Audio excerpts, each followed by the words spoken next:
사도행전 19장의 말씀을 살펴봤습니다. 그 앞장 이제 사도행전 18장 23절에 보면 3차 전도 여행의 이제 출발이 기록되어 있는 것을 확인할 수 있습니다. 18장 23절 말씀에 보면 얼마 있다가 떠나 갈라디아와 부르기아 땅을 차례로 다니며 모든 제자를 굳건하게 하니라. 지도 PPT를 한번 같이 좀 보면 좋을 것 같습니다. 네, 갈라디아와 그 부르기아 지역이 지도상에서 이 원 안에 보면 나타나 있습니다. 갈라디아와 부르기아 지역 내 성읍 지명은 성경에는 나오지 않지만 2차 전도 여행 행선지와 동일한 또 여정을 지닙니다. 이어서 다음 또 내용을 보시면 이제 안디옥에서 출발을 해서 이제 길리기아 지역의 다소 이제 화살표로 이제 보이고 있습니다. 그리고 더베, 그리고 루스드라, 그리고 이고니온, 그리고 다시 비시디아 안디옥 이곳을 다니면서 이제 기존의 성도들을 이제 바울이 계속해서 돌아보았던 것입니다. 그리고 오늘 본문 1절에 나타나는 바로 에베소에 이제는 도착을 한 것입니다. 19장 1절 말씀을 보시겠습니다. 아볼로가 고린도에 있을 때에 바울이 윗지방으로 다녀 에베소에 와서 어떤 제자들을 만나. 바울은 에베소 사람들에게 예수 그리스도를 증거하고 세례를 주니 그들이 성령의 은사를 받게 되었습니다. 6절과 7절 말씀입니다. 바울이 그들에게 안수하매 성령이 그들에게 임하심으로 방언도 하고 예언도 하니 모두 12사람쯤 되니라.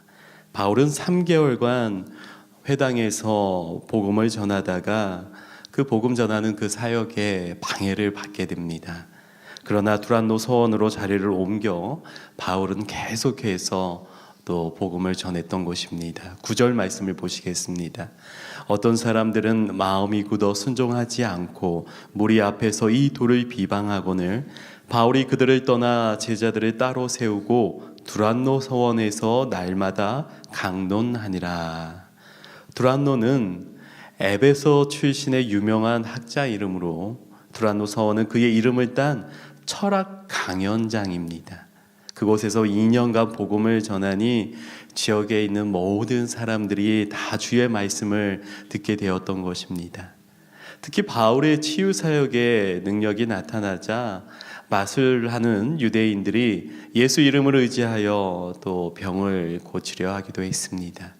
그 중에 제사장 스게와의 7 아들들이 그 치유 사역을 따라했지만 악귀가 달려들자 그 벗은 몸으로 그대로 도망해 버리고 말았습니다. 20절 말씀입니다.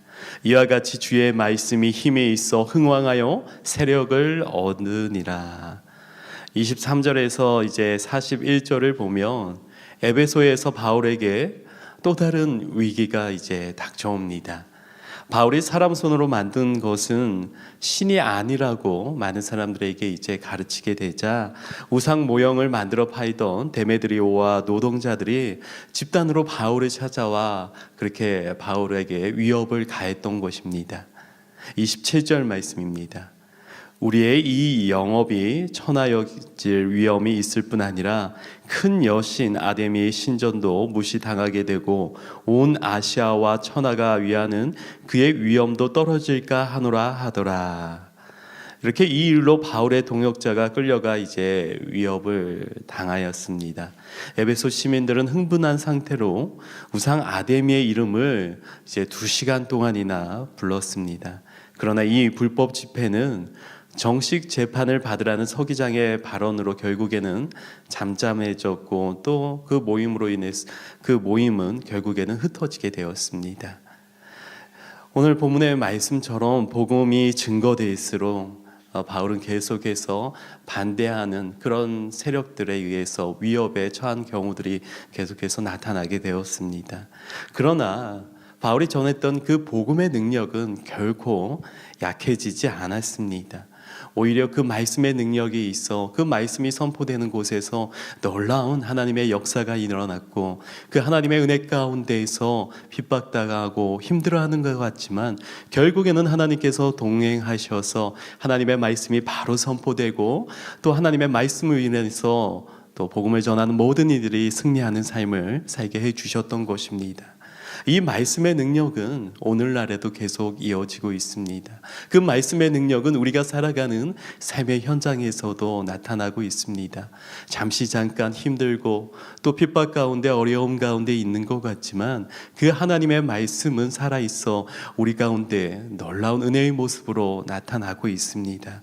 우리가 이 말씀을 덧입어서 이 말씀을 의지해서 우리가 조금 힘들고 어렵더라도 결국에는 하나님의 말씀으로 인해서 복음이 선포될 것이며, 그 복음이 선포되는 곳에서 많은 사람들이 주의 말씀에 무릎 꿇고 그 앞으로 나아올 것이란 믿음으로 살아갈 수 있기를 바랍니다. 말씀 안에 거할 때 하나님께서는 우리와 함께 할 것이며, 그 말씀을 통해서 더욱더 놀라운 은혜의 모습으로 함께 해주실 것입니다. 그런 믿음과 그런 기대를 가지고 오늘 하루도 승리하는 삶 살아가시기를 바랍니다. 주신 말씀 묵상하시면서 함께 기도하시겠습니다.